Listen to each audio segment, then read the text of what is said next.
Bonjour et bienvenue dans ce podcast réalisé à l'occasion des 40 ans du Centre d'action interculturelle. Depuis plus de 40 ans, le CAI œuvre pour une société réellement interculturelle.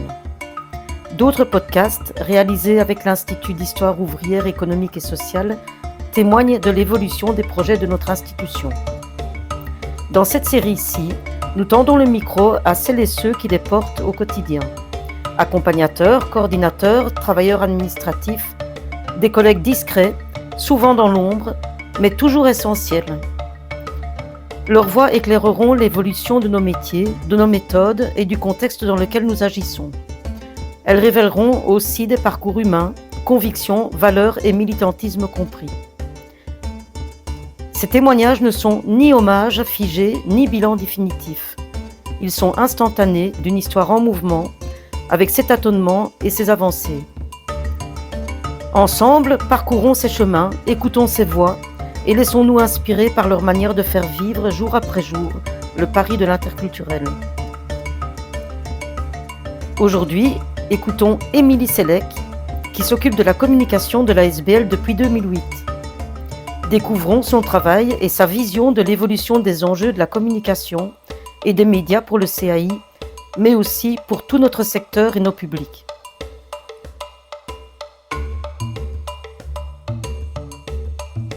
Émilie, bonjour. Bonjour. Peux-tu te présenter, nous en dire un peu plus sur toi? Quelle est ta formation? Depuis quand travailles-tu au CAI? Et comment es-tu arrivée dans notre équipe? Alors moi c'est Émilie Sellec, je travaille au CAI depuis... écoutez, je suis arrivée en 2008, d'abord en tant que stagiaire, je faisais des études en communication, donc j'ai un bac en communication, on appelait ça un graduat à l'époque. Donc j'ai un bac en communication, je suis arrivée en janvier 2008 comme stagiaire jusqu'au mois de mai.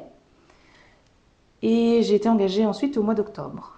Donc fais le calcul, je suis là depuis tout ça. Ouais, ça fait à peu près 17 ans. 17 Ah oui, ouais.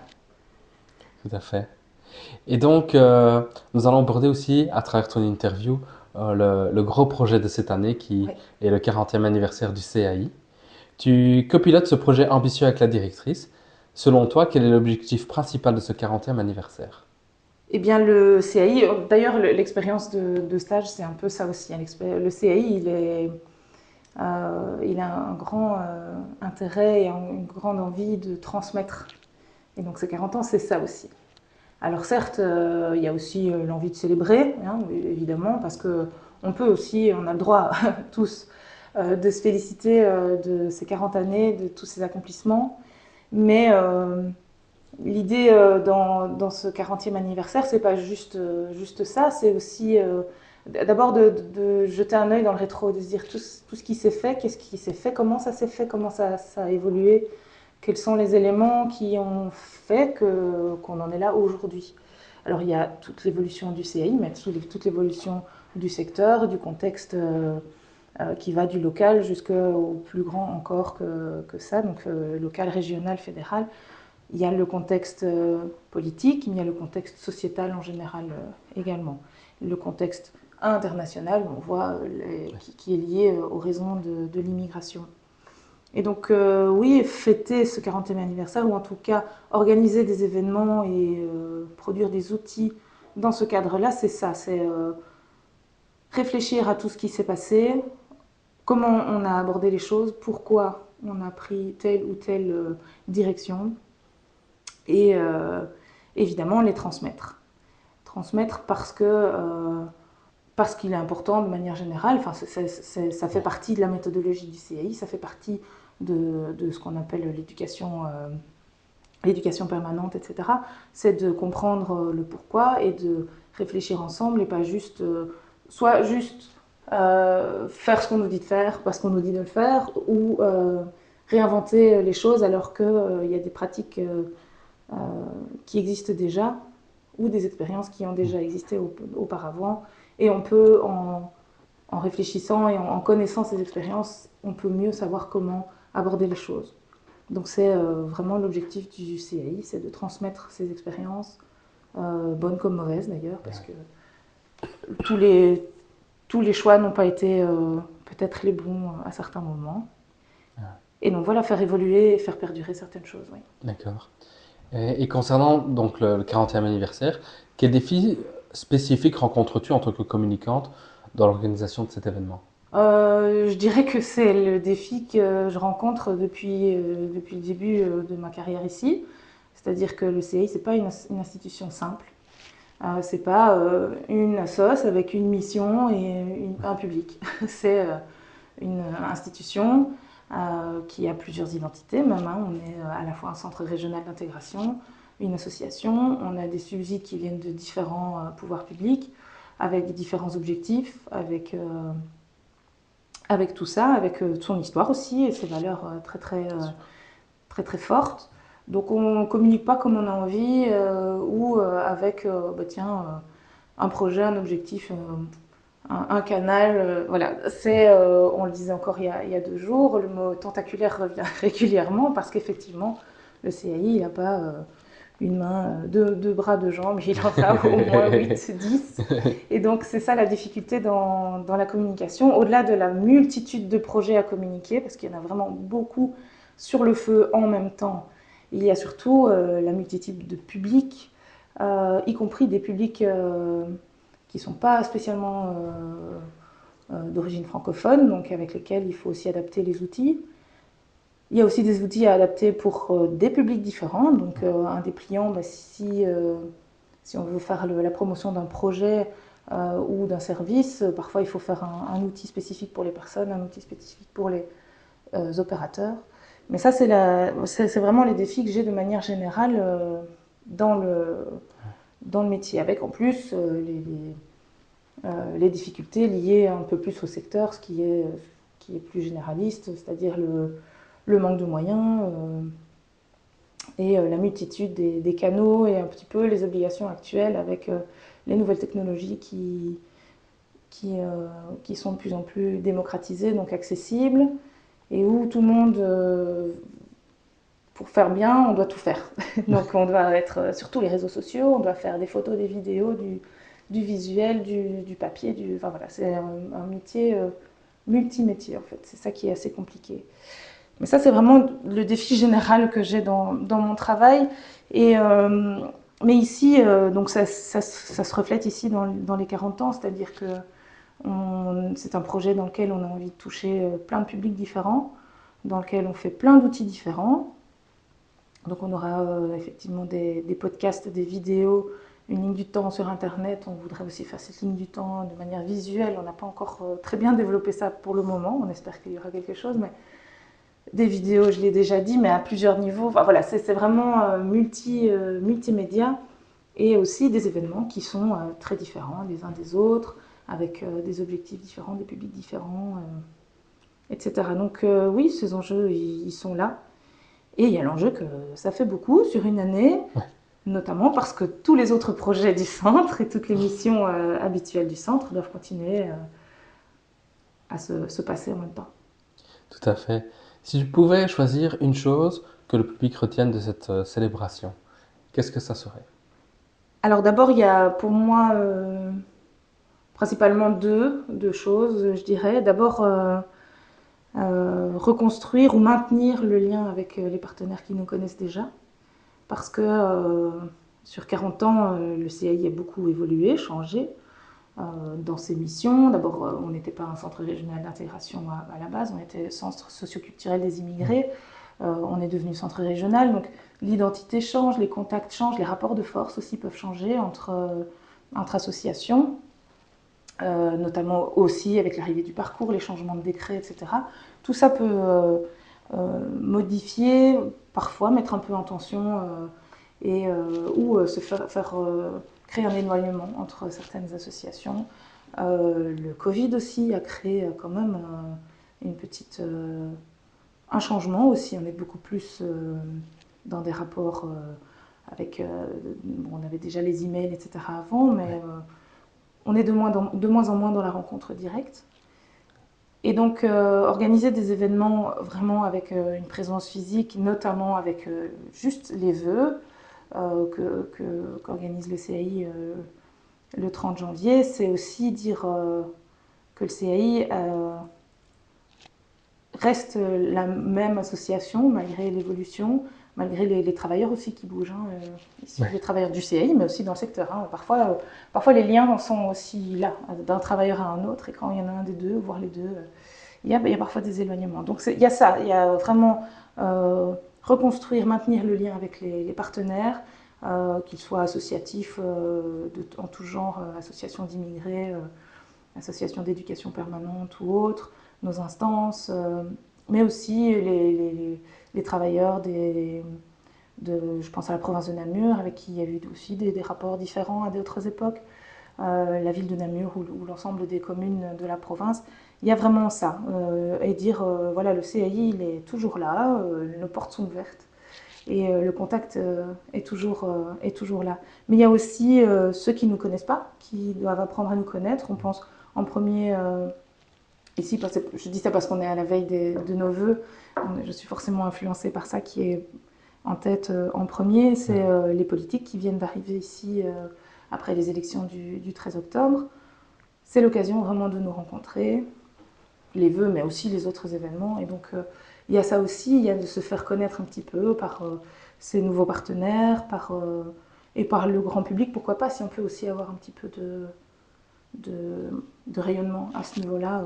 C'est toujours le bienvenu parce qu'on a des projets et des actions qui brassent tout le monde, finalement, toute la population. Tout à fait, tout à fait.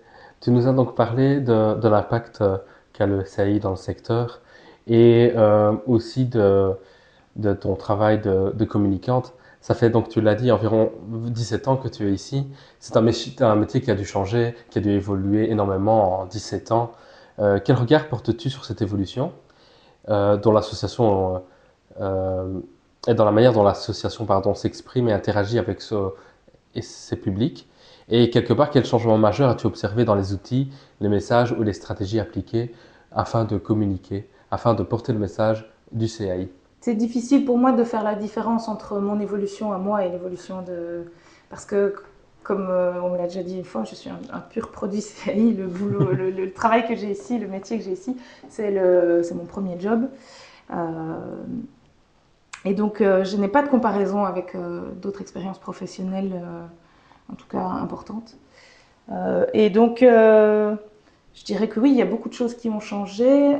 Comme je le disais tout à l'heure, on est dans une période où il y a plein d'outils qui se sont démocratisés et qui sont accessibles à tous. Et donc là où avant, c'était rare les responsables de com ou les chargés de com dans les associations surtout. Ceux qui avaient des chargés de com, c'était des grandes boîtes, des politiques, des grandes institutions. Moi, je me souviens des débuts ici où je me souviens que les instances, le conseil d'administration se disait un chargé de com, pour une petite assoce, on ne comprend pas trop. Alors qu'aujourd'hui, on a d'autres centres régionaux qui en ont 2, 3. Donc il y a ça, il y a vraiment le métier de la com a je pense, pris de l'importance parce que les outils ont évolué, se sont démocratisés. Donc aujourd'hui, je crois que notamment, on pense toujours évidemment aux réseaux sociaux, mais on a tendance à dire que si on n'existe pas là, on n'existe pas du tout. Et que même si les outils sont accessibles à tous, et même si tout le monde pense qu'il peut faire de la com, c'est moi je peux le faire, si tu peux le faire, je peux le faire, ça reste quand même un métier et une charge de travail. C'est-à-dire que oui, on peut demander à quelqu'un de gérer une petite page ou faire une petite vidéo, mais si on veut vraiment réfléchir les choses pour avoir des objectifs stratégiques et une professionnalisation, je pense qu'il faut vraiment une personne à part entière pour s'en occuper. Donc, voire plus qu'une, ça dépend des institutions, mais une, c'est parfois même un peu juste. En tout cas, au CAI, je trouve que c'est trop juste, une seule personne. Et donc, moi, je dirais que c'est d'abord ça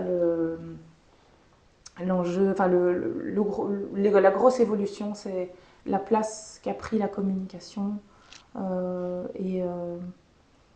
au CAI. Mais je crois que c'est vraiment des enjeux qui se croisent dans tout le secteur non marchand, notamment. Voilà. Lors de cette période, donc de 17 ans, est-ce qu'il y a eu des campagnes ou des moments marquants au niveau de la communication ou au niveau quelque part de la manière dont le CAI se représente? Ouais. Oui, disons que dans la question précédente, j'ai plutôt, c'est vrai que j'ai répondu en pensant plutôt outils et métiers de com, mais dans les enjeux plus stratégiques liés à notre secteur, je dirais que justement cette évolution de la com et le fait que tout le monde peut communiquer, tout le monde le fait d'ailleurs, parfois pas à bon escient, et c'est là que je voulais en venir, c'est que les, les messages de communication sont de plus en plus irréfléchis. Et donc les gens spontanément, n'importe qui peut dire n'importe quoi et n'importe qui peut devenir n'importe quoi. Et là, bon, évidemment, on est à 3 jours après l'investiture de Donald Trump et on sait les événements et donc je suis fort touchée par ça parce que ce sont les grands chefs de la com aujourd'hui. Donc ce sont les patrons des grands réseaux sociaux qui sont maintenant au pouvoir. Et au sens propre, hein, Elon Musk est ministre ou je ne sais quoi aux États-Unis. Donc on sent qu'il y a un gros enjeu sur la communication. Mais on sait aussi que ces grands patrons ne sont pas nos amis. C'est-à-dire que leurs idées, leurs idéologies sont très très loin des nôtres et sont très dangereuses pour notre secteur et nos publics. Donc c'est là aussi que je pense qu'il y a un gros enjeu.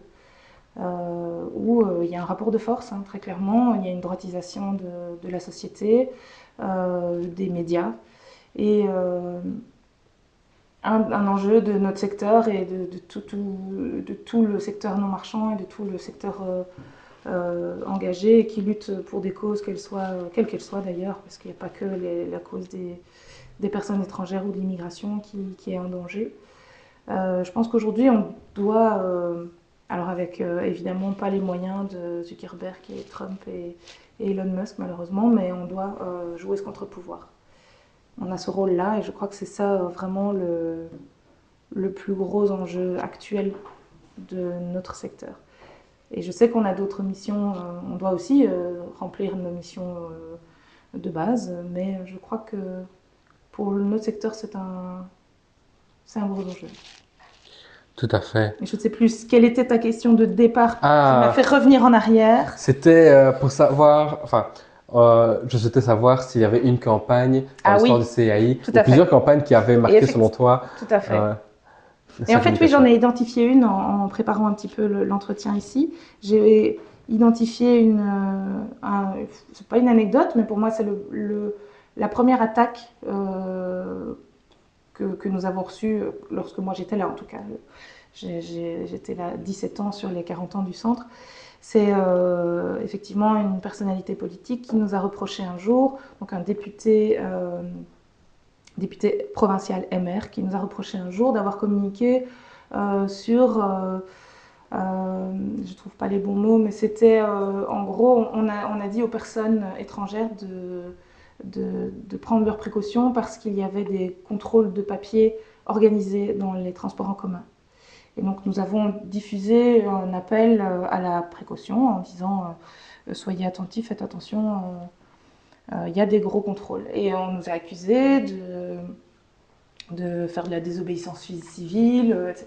Et donc mon premier questionnement était déjà, waouh, on a un politique qui nous téléphone directement pour nous reprocher quelque chose, c'est assez brutal. Hein, donc c'était déjà une première réflexion. Puis je me suis dit, tiens, est-ce que le CAI a respecté la légalité? Est-ce que vraiment c'est légal de faire ça?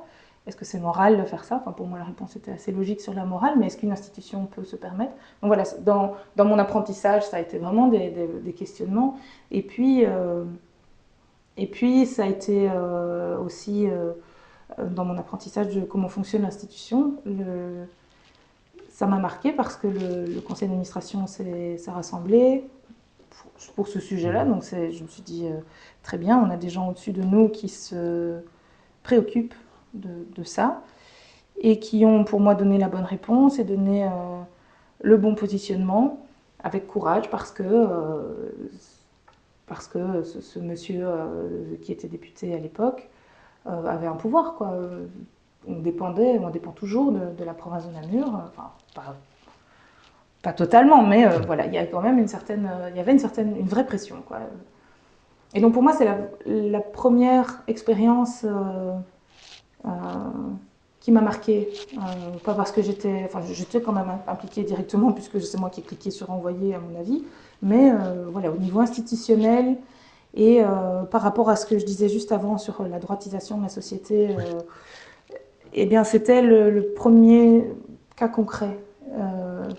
Et c'est depuis lors, c'est une vigilance que j'ai en tant que travailleuse en com de l'institution, de se dire à quel point ça peut heurter telle ou telle idéologie et à quel point on doit faire attention à ne pas heurter ou au contraire à faire bouger sans heurter. Donc voilà, c'était vraiment pour moi la première, et là on est en plein dedans. Voilà. Tu parles d'un contexte qui est défavorable aux missions du CAI, une populisation de la communication, une communication à outrance sur les réseaux sociaux, sur des réseaux qui sont, j'ai envie de dire, pour certains, dirigés par des personnalités d'extrême droite. Comment perçois-tu donc cette réalité? Et plutôt, selon toi, quels enjeux majeurs, à quels enjeux majeurs, devrait répondre l'association aujourd'hui pour rester pertinente et pour avoir un impact sur la société? Donc, tu viens de nous parler quelque part des phénomènes de société, du fait que nous assistons à une recrudescence des propos populistes sur les réseaux sociaux, que ces réseaux sociaux sont aussi quelque part dirigés par maintenant des personnalités qui sont devenues des personnalités d'extrême droite. Je me demandais donc, selon toi, comment tu perçois donc cette réalité et selon toi, qu'est-ce que doit faire le CAI dans ce contexte pour parler de ces revendications, de ces réalités de terrain? Oui, donc comme je disais, j'ai un rapport de force qui est totalement déséquilibré puisque, comme tu le disais, les grands patrons des réseaux sociaux, mais il n'y a pas que, heureusement, on ne fait pas le poids financièrement ou quoi que ce soit. Mais il y a quand même ce rapport de force et donc on a ce devoir de contrebalancer. Alors certes, c'est totalement disproportionné, mais voilà, je pense qu'il n'y a pas à se dire c'est foutu pour nous, on met la clé sous la porte, on arrête. Ni on prend notre petit sac à dos et on va frapper à la porte de... Non, il y a un entre-deux où on sait que ce sera jamais équilibré, mais on n'est pas tout seul. Et donc je crois, et ça c'est déjà en marche, c'est déjà il y a déjà des initiatives qui sont faites à notre toute petite échelle, mais où on se met à plusieurs, on se rassemble entre associations, on essaye de faire passer des messages communs, on essaye de continuer aussi à sensibiliser, informer sur les dangers. C'est pas pour rien qu'il y a 3 ans, 3-4 ans, on a créé vraiment un poste au CAI pour lutter contre le racisme, l'extrême droite. Et c'est un poste très important aujourd'hui, l'enjeu est vraiment très fort. Mais donc voilà, je pense qu'il ne faut pas se décourager par ce contexte ambiant très très très morose. Il faut continuer et s'associer surtout, pas faire front commun, je vais dire, à notre niveau. Parce que en Belgique, on n'en est pas j'allais dire on n'en est pas à l'extrême droite, mais les négociations vont dans ce sens-là. Donc voilà, c'est... En tout cas, je crois que dans notre secteur, comme dans plein de secteurs, dans tout ce qui est culturel, etc., les choses ne vont pas dans le bon sens, mais qu'il faut continuer. Et qu'il faut continuer à lutter aussi parce qu'on nous demande beaucoup dans ce contexte-là, on nous demande évidemment de rendre des comptes parce qu'on est attaqué de toutes parts en disant ça sert à rien, ça coûte beaucoup d'argent. Donc on doit rendre des comptes, c'est en quelque sorte normal, évidemment, qu'on nous donne des missions, on doit aussi les remplir. Les droits et les devoirs, c'est un peu pour tout le monde, y compris le secteur associatif. Mais je crois qu'il faut continuer en tout cas À persévérer. oui, persévérer, résister, persévérer, c'est vraiment les choses. Et donc, quand tu disais, tu m'as posé la question tout à l'heure sur l'impact du CAI dans la société, on en parlait il y a 2 jours justement, parce que c'est une question qu'on a posée à Benoît dans la presse. Et on a envie de dire, mais l'impact, en 40 ans, quel impact a eu le CAI? Est-ce que un centre culturel, le théâtre de Namur, qui reçoit peut-être 20 fois nos subsides, a un impact sur la société? Enfin, on travaille dans un secteur où on n'est pas sur le quantifiable, je veux dire. Alors, je crois que si on s'arrête à ça, on s'arrête tout court. Et donc, il ne faut pas en rester à ça. Tout comme il ne faut pas se comparer notre force à celle des grands chefs des réseaux sociaux. Donc voilà, il faut, je pense, continuer parce que je crois que la manière de mesurer notre impact, c'est d'écouter les personnes et les associations qu'on accompagne et les opérateurs avec qui on travaille. L'impact, il est là. Et c'est pour ça qu'on fait aussi nos 40 ans. C'est pour parler de ce qu'on a fait, donner la parole aux autres et aussi voilà, partir des petites victoires plutôt que des grands résultats. Et c'est là, je crois qu'on doit continuer. Après, on fait, hein, on est obligé de donner des chiffres, donc on en récolte, on en a. Et on sensibilise aussi là-dessus parce que ça permet aussi, avoir des chiffres, ça permet aussi d'avoir des données concrètes pour demander des choses ou pour dire qu'il y a un problème quelque part, etc.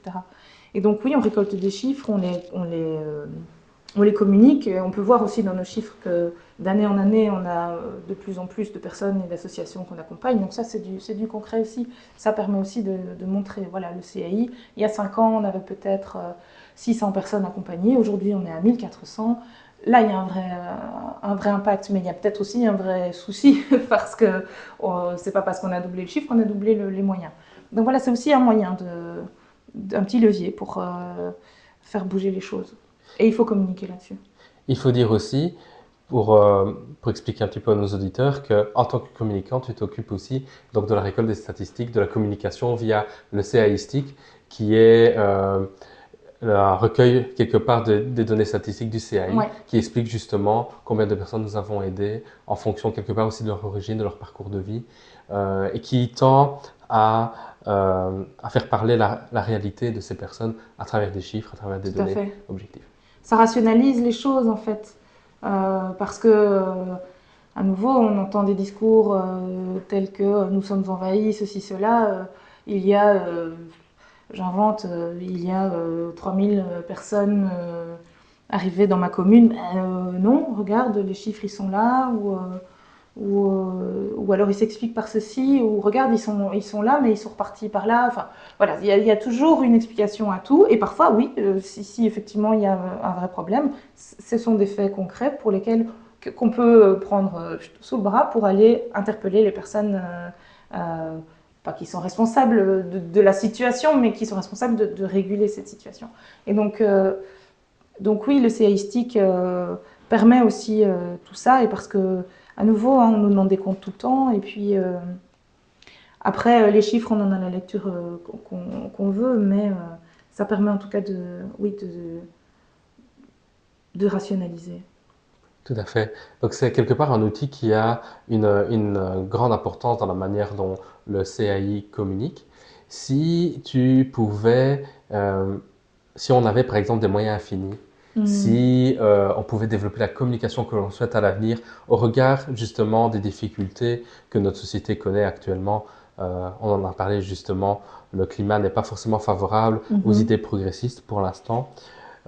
Quelle communication souhaiterais-tu développer et quelles seraient tes aspirations pour la communication du CAI dans le futur si nous avions quelque part les moyens de développer une très grosse communication, ou tout simplement quelles seraient tes aspirations pour la communication dans le futur?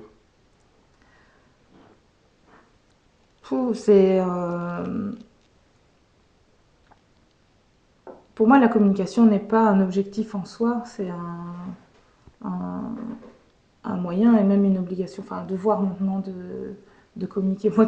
Pour moi, la communication idéale, c'est la communication où on n'a plus besoin de communiquer. C'est-à-dire qu'il n'y a plus de problème de racisme et donc il n'y a plus besoin de faire des campagnes anti-discrimination ou de lutte contre le racisme. Et donc, voilà, mon aspiration première, c'est celle-là. C'est pas des changements dans le métier de com, c'est des changements dans la société. Et donc voilà, c'est vraiment, si j'avais un doux rêve, ce serait pas d'avoir 1 million d'euros de budget de com, parce que je trouve que faire de la com pour faire de la com, il y en a bien assez qui le font, et on préférerait ne pas avoir besoin d'en faire aucune. Mais voilà, après, personnellement, si je pouvais avoir plus de moyens, évidemment, je ne cracherais pas dessus. Ce que j'aimerais, c'est plus de sérénité dans la société en général, et donc de plus sentir ce besoin de communiquer sur l'importance de changer la société, de la rendre plus interculturelle, et le besoin parce que pour le moment, on communique certes sur l'interculturalité parce que ce sont nos valeurs fondamentales. C'est une posture qu'on porte pas seulement dans notre communication, mais dans nos métiers de tous les jours, que ce soit en accompagnement, puisqu'on appelle d'ailleurs accompagnement interculturel, que ce soit dans la première ligne, la seconde ligne, l'interpellation, c'est vraiment notre posture de base. Et donc on communique moins là-dessus que sur l'importance de notre survie finalement en ce moment, et l'importance de... C'est aussi une évolution que j'ai vue sur les 17 années. C'est qu'avant, on communiquait sur nos projets, on informait les gens, on fait ça, venez, voilà. Aujourd'hui, on existe et on a besoin d'exister encore pour telle raison, pour telle raison. C'est vraiment des choses différentes. Et à un moment donné, j'ai même été en tension avec ma direction parce qu'elle voulait toujours que le CAI soit visible de ça, qu'on parle de nous là, et là, j'étais là, mais... Les gens, ils sont quand même obligés de travailler avec nous, ils doivent passer par nous, ou alors ils ont l'intérêt d'eux, tant qu'ils reçoivent les bonnes infos, je voyais pas trop l'intérêt de le CAI par-ci, le CAI par-là. Et j'ai fini par le comprendre, mais ça m'a mis un peu en tension, parce que pour moi, comme je disais, communiquer pour communiquer, je voyais pas trop l'intérêt. Mais quand j'ai capté un petit peu ce souci institutionnel, en fait, qui n'est pas que du CAI, hein, mais dans plein de secteurs qui nous touchent, je me suis dit, ah oui, là je vois, là je comprends l'intérêt de parler de nous, pas juste pour parler de nous, dire qu'on est merveilleux, magnifique, mais pour dire qu'il y a besoin de nous et que nous, on a besoin des pouvoirs publics qui nous soutiennent. Et que pour avoir des pouvoirs publics qui nous soutiennent, il faut que les gens votent pour les bonnes personnes. Et pour que les gens votent pour les bonnes personnes, il faut les sensibiliser à bien voter. Et donc, ça prend une ampleur, etc. Et donc, c'est transversal. Hein. C'est aussi ce qui est riche dans mon métier, c'est que c'est que la com, elle est au centre vraiment d'un peu tout. Et donc voilà, si j'avais vraiment une communication de rêve, ce serait une communication où je peux faire des dépliants à paillettes en disant venez à notre séance d'information, c'est super, mais pas attention, il faut qu'on lutte contre. Enfin voilà, ce serait une communication où on n'est plus à se défendre, mais juste à promouvoir. Ouais. Tout à fait. Il y a peut-être des communicants qui nous écoutent ici et ils pourraient aussi se dire tiens, c'est vrai que ce qui est spécifique au CAI, c'est que c'est un cadre de travail qui défend l'interculturalité. Ça doit être spécifique d'être communicante pour une structure qui porte des valeurs claires, des grandes valeurs. Quelque part, qu'est-ce que pour toi ça signifie justement de travailler dans une structure à finalité sociale? À nouveau, c'est le côté utopiste qui est vraiment chouette parce que chouette, un mot valise un petit peu banal, mais on sent qu'on travaille pour des idéaux et que c'est pas juste des mots écrits sur un papier. Alors certes, il y a parfois le CAI et son fonctionnement a ses petits défauts, etc. Parfois on se dit ouais, l'interculturalité, là on n'y est pas, mais on s'adapte et voilà. Mais pour moi, quand j'ai réfléchi à cette question tout à l'heure et que pour moi, le premier mot qui me venait, c'était la résistance. Et à nouveau, je suis dans ce... Voilà, l'ambiance n'est pas à la fête et à se dire c'est génial. Vraiment, on est dans un contexte où on doit être dans la résistance et travailler ici, pour moi, c'est ça, c'est faire preuve de résistance. Parce que, alors non seulement personnellement, parce que c'est difficile de travailler dans le secteur social, comme dans d'autres, hein, sans doute, mais je crois que c'est aussi quelque chose dont on parle depuis longtemps. On voit que nos équipes, et dans plein de secteurs, social, médical, etc., c'est très dur. Il y a beaucoup de burn-out, il y a beaucoup de choses comme ça, et donc c'est difficile. Donc la résistance, elle est personnelle aussi, c'est-à-dire qu'il y a des hauts, des bas, il y a des fois où la flamme, elle est prête à s'éteindre, mais je suis vraiment dans cette démarche-là de résistance, et je pense que c'est aussi le cas de l'associatif en général. Et parce que il y a une résistance aussi, l'interculturalité, c'est aussi, enfin, lutter pour maintenir ce concept aussi, c'est de la résistance. Parce qu'on pourrait se contenter d'être un CRI, ce qui est très bien, être un CRI, je ne dis pas ça dans le sens péjoratif, hein, et donc de remplir nos missions de centre régional d'intégration, parce qu'on a des subsides pour ça. Et donc voilà, on a des subsides, on a des missions qui sont décrétales, qui ne sont pas mauvaises, hein. On fait ci, on fait ça, on fait ça. On ouvre la porte à 8h30, on la ferme à 16h30 et terminé, bonsoir. Mais c'est pas comme ça que le CAI fonctionne. Le CAI, il cherche du subside ailleurs parce que c'est pas assez, le centre régional d'intégration, c'est pas assez, les moyens qu'on nous donne, c'est pas assez pour le public, c'est pas assez pour les opérateurs. Donc on cherche des subsides ailleurs, on emploie des gens ailleurs, on continue. C'est pas comme, donc voilà, la porte ouverte de 8h30 à 16h30, c'est pas comme ça que le CAI fonctionne, c'est pas comme ça que je fonctionne. Et je pense que la plupart de mes collègues, voire tous mes collègues, c'est pas comme ça qu'on fonctionne. Et donc, travailler dans cet objectif d'interculturalité et dans l'associatif peut-être en général, pour moi, c'est ça le mot qui me revient en premier, c'est la résistance. Tout à fait, tout à fait. Si tu devais résumer ton parcours au sein du CAI en une phrase, laquelle choisirais-tu? Ouais, une phrase, j'ai pas trouvé. Mais j'ai essayé de me dire, allez, en peu de mots, c'est que il y a surtout une continuité, parce que moi je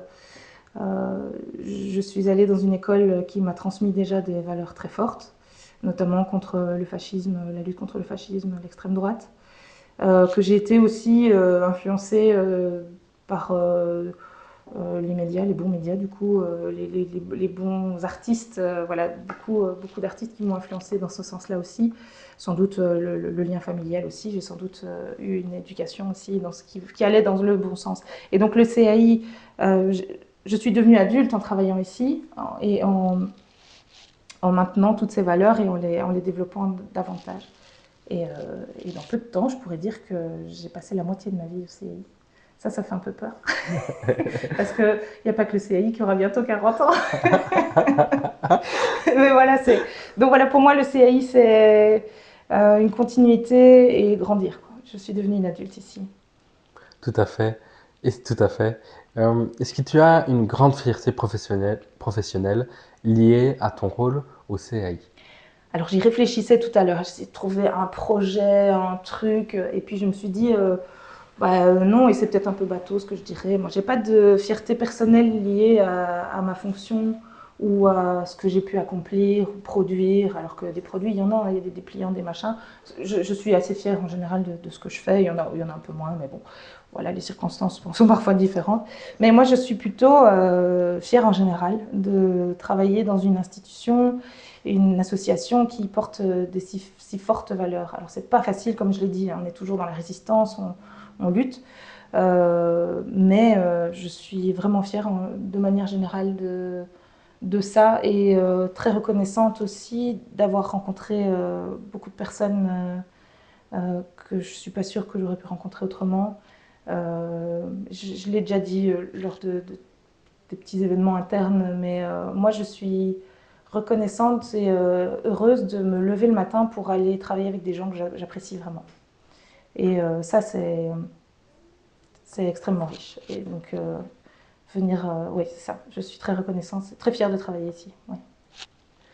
Si c'est avec plaisir. Oui, toi y compris, évidemment. Si tu devais adresser un message à l'ensemble de l'équipe ou aux dirigeants, quels conseils ou souhaits aimerais-tu transmettre pour continuer à faire évoluer l'association? Alors ici, on est plus dans des messages généraux, pas spécialement liés à ma fonction. Mais dire que, et ça c'est comme dans la vie, hein, que c'est difficile de trouver l'équilibre entre évoluer, changer, s'adapter, au contexte, aux obligations, aux injonctions qui ne vont pas toujours dans notre sens, mais aussi garder ses principes, ses valeurs, etc. Ça, c'est vraiment difficile. Donc, le mot, à nouveau, je l'ai déjà dit, c'est résister. Et voilà, il ne faut pas toujours... Voilà, il faut trouver l'équilibre, c'est ça, résister et trouver l'équilibre entre s'adapter, plier, mais aussi garder ses principes. Dire aussi que ici, comme dans plein d'endroits, le travail c'est un éternel recommencement. C'est-à-dire que les projets reviennent, les mêmes problématiques ont tendance à revenir, donc on met en place des choses, et puis ça se tasse, et puis parce qu'il y a une autre priorité, et puis quelques temps après on revient et on recommence. Et je pense que c'est comme ça un peu partout. Mais donc, moi je le sens peut-être plus parce que je suis plus ancienne, les nouveaux, je pense, ont moins ce problème. Mais ce grand recommencement perpétuel, on aurait tendance à penser que c'est une succession d'échecs, mais je pense pas. Je pense que la société, il y a plein de choses dans la société, dans la vie qui sont cycliques, et qu'il faut en même temps s'y résigner, en même temps résister aussi en se disant attends, on a déjà fait ça avant, on va pas refaire les mêmes erreurs. Et donc c'est ça aussi nos 40 ans, la transmission de nos expériences, etc. C'est ça aussi, c'est donc certes s'adapter au temps présent, mais aussi toujours revoir ce qui s'est fait avant et à nouveau voilà, et puis voir, comme je l'ai déjà dit tout à l'heure, les petites victoires et pas les grandes révolutions. C'est bien d'avoir des grands espoirs et des grandes idées, mais vraiment s'attacher aux petites victoires, parce que c'est ça qui fait le... Et puis une dernière chose que j'avais notée aussi, c'est que, et ça va en lien avec ce que je viens de dire, c'est qu'en tant que travailleur au CAI, ce qu'il faut voir surtout, c'est l'apprentissage, les rencontres et le processus qui apportent plus en tant que travailleur que le résultat final. Le résultat, c'est très chouette. Parfois, il n'y en a pas. Parfois, c'est long. Et parfois, il y en a peu. Mais personnellement, voilà, tout le processus, toutes les rencontres, les réflexions, les apprentissages sont bien plus importants que les résultats. Voilà. On retiendra ça comme mot de la fin. Je pense, en tout cas, moi, ça fait partie de mon credo. On te remercie beaucoup, Émilie, pour ton intervention. Ces podcasts ont été réalisés par le CAI, enregistrés dans ses locaux en 2025. Pour plus d'informations sur nos actions et notre histoire, consultez notre site internet www.cainamur.be.